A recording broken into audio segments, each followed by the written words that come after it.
மரண பயம் என்பது ஒன்று சிறைச்சாலைகளில் மரணத்தை எதிர்நோக்கும் கைதிகளுக்கு ஏற்படும், அல்லது தீவிரவாதிகளின் பிடியில் சிக்கி தவிப்பவர்களுக்கு ஏற்படும். ஆனால் சுமார் 130 ஆண்டுகளுக்கு முன்பு வரை நோய்வாய்ப்பட்டவர்களுக்கும் அறுவை சிகிச்சை செய்து கொண்டவர்களுக்கும் கூட மரண பயம் ஏற்பட்டது என்பது உங்களுக்கு தெரியுமா? இப்போதெல்லாம் உறுப்பு மாற்று அறுவை சிகிச்சைகளை கூட சர்வ சாதாரணமாக செய்து கொள்ள முடிகிறது. ஆனால் அந்த காலத்தில் சாதாரண அறுவை சிகிச்சை தேவைப்பட்டவர்கள் கூட உயில் எழுதி வைத்துவிட்டுத்தான் சிகிச்சை செய்து கொண்டனர். சிகிச்சைக்கு பிறகு இறந்து விடுவோம் என்ற மரண பயம் அனைவரையும் வதைத்தது. அதற்கு காரணம் இல்லாமல் இல்லை. அறுவை சிகிச்சை செய்து கொண்டோரில் 50 விழுக்காட்டினர் ஒரு சில நாட்களில் இறந்து விடுவது சர்வ சாதாரணமாக நடந்த ஒன்று. அவர்களுக்கெல்லாம் அறுவை சிகிச்சை செய்யப்பட்ட பகுதியில் செப்டிக் பாய்சனிங் என்ற விஷம் ஏற்பட்டு அது உடல் முழுவதும் பரவியதால் மரணம் சம்பவித்தது என்பது இப்போது நமக்கு தெரியும் உண்மை. அப்போது அதனை தெரிந்து கொள்ளாத மருத்துவ உலகம் என்ன செய்வதென்று அறியாது திகைத்தது. பல மருத்துவர்கள் வேறு வழியில்லை என்று சொல்லி சிகிச்சைகளை தொடர்ந்தனர். ஒரு மருத்துவர் மட்டும் அந்த மரணங்களை தடுக்க வேண்டுமே என்று விரும்பினார், தடுக்க முடியும் என்று நம்பினார். அவரின் வைராக்கியமும் விடாமுயற்சியும் மனித உயிர்களை காப்பதுதான் மருத்துவர்களின் கடமை என்ற திடமான நம்பிக்கையும் அவருக்கு நவீன அறுவை சிகிச்சையின் தந்தை என்ற பெயரையும் புகழையும் பெற்று தந்திருக்கின்றன.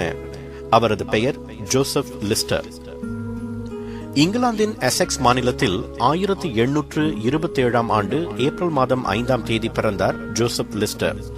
சிறு வயதிலிருந்தே பிறரின் வேதனைகளைக் கண்டு இறங்கும் குணம் அவருக்கு இருந்தது. நோயினால் அவதியுறுவோரின் கதைகளை கேட்டும் சில சமயங்களில் நேரடியாக பார்த்தும் தான் ஓர் அறுவை சிகிச்சை மருத்துவராக வேண்டும் என்ற எண்ணத்தை சிறு வயதிலிருந்தே அவர் வளர்த்து கொண்டார். அதுவும் சாதாரண மருத்துவராக இல்லாமல் உயிருக்கு உத்தரவாதம் தரும் மருத்துவராக வர வேண்டும் என்று அவர் கனவு கண்டார். பல வரலாற்று நாயகர்களைப் போலவே இவரது கனவையும் நனவாக்கி காட்டியது வரலாறு. மருத்துவ படிப்பை முடித்ததும் தான் விரும்பிய அறுவை சிகிச்சை துறையிலேயே சிறப்பு தேர்ச்சி பெற்றார் லிஸ்டர். அப்போது புகழ் பெற்றிருந்த ஜேம்ஸ் சிமி என்ற அறுவை சிகிச்சை நிபுணரிடம் உதவியாளராக சேர்ந்தார். பின்னாளில் அவருடைய மகள் ஆக்னஸையே திருமணம் செய்து கொண்டார். மரணத்தை தடுத்து நிறுத்த வேண்டும் என்ற அவரது போராட்டத்தில் மிகப்பெரிய பலமாக இருந்தவர் ஆக்னஸ். 30 வயதான போது கிளாஸ்கோ மருத்துவமனையில் அறுவை சிகிச்சை துறை பேராசிரியராக அவருக்கு பணி கிடைத்தது. அறுவை சிகிச்சை நோயாளிகளின் மரண விகிதத்தை எப்படி குறைப்பது என்பதே அவருடைய அன்றாட சிந்தனையாக இருந்தது. தான் அறுவை சிகிச்சை செய்த ஒரு நோயாளி இறந்து போனால் அது தன்னுடைய தோல்வி என்று கருதினார் அவர். 1865ஆம் ஆண்டு புகழ்பெற்ற பிரெஞ்சு ஆராய்ச்சியாளர் லூயி பாஸ்டரின் ஆராய்ச்சி கட்டுரை ஒன்றை படிக்கும் வாய்ப்பு லிஸ்டருக்கு கிடைத்தது. பொருள்களை புளிக்கச் செய்யும் உயிருள்ள கிருமிகள் காற்றில் இருக்கின்றன என்றும் அந்த கிருமிகளால் தான் காயங்களில் விஷம் பரவுகிறது என்றும் பாஸ்டர் கூறியிருந்தார். அப்படியென்றால் பொருள்களை அழுகச் செய்யும் கிருமிகளை அழிப்பதற்கான விஷ முறிவு மருந்தை, அதாவது ஆன்டிசெப்டிக் மருந்தை கண்டுபிடிக்க வேண்டும் என்று உணர்ந்தார் லிஸ்டர். அப்போதிலிருந்து விஷ முறிவு மருந்து கண்டுபிடிக்க கடுமையாக உழைத்தார். அழுக்குகளை சுத்தப்படுத்த உதவும் கார்பாலிக் அமிலம் கலந்த கிரியோசோட் என்ற ஒரு திரவத்தை வாங்கினார். அந்த திரவத்தை ஒரு நோயாளி மீது பயன்படுத்தி பார்த்தார். அந்த நோயாளி இறந்து போகவே மனமுடைந்து போனார் லிஸ்டர். ஆனால் அவரது மனைவி ஆக்னஸ் தொடர்ந்து முயற்சி செய்யுமாறு ஊக்கமூட்டினார். தோல்வி அடைந்த 5 மாதத்திற்கு பிறகு மீண்டும் அதே மருந்தை பயன்படுத்தி பார்க்க விரும்பினார். கால் எலும்பு முறிந்த ஒரு 11 வயது பையன் மருத்துவமனையில் அனுமதிக்கப்பட்டிருந்தான்.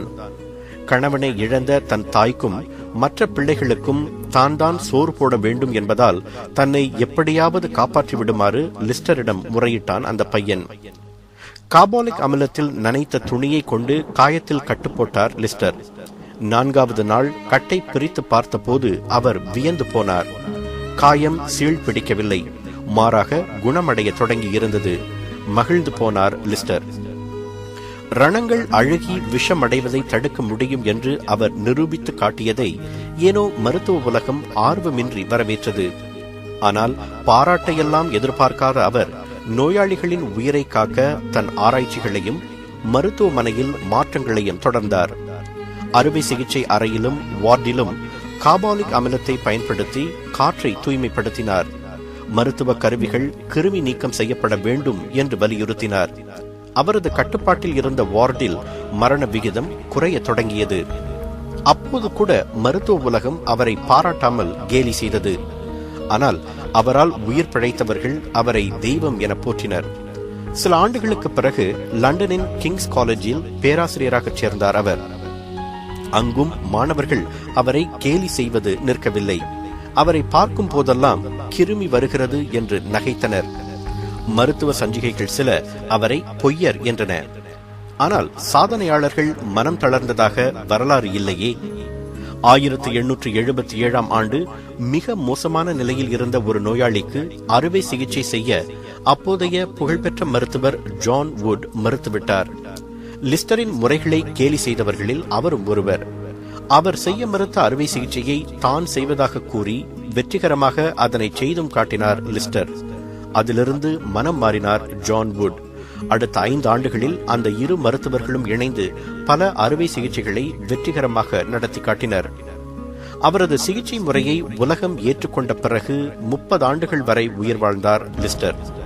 மருத்துவர்களிலேயே அவருக்குத்தான் ஆர்டர் ஆஃப் த மெரிட் என்ற பட்டம் முதலாக வழங்கப்பட்டது.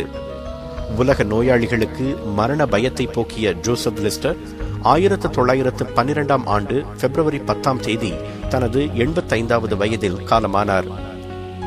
மிகுந்த மதப்பற்று கொண்டிருந்த லிஸ்டருக்கு சமூக வெற்றியோ பணம் சம்பாதிப்பதோ ஒரு பொருட்டாக இல்லை. மனுக்குலம் மேன்மை பெற வேண்டும் என்பதே அவரது இலக்காக இருந்தது. அடுத்த முறை நீங்கள் அறுவை சிகிச்சைக்கு செல்லும் போது ஜோசப் லிஸ்டருக்கு நன்றி சொல்ல மறவாதீர்கள்.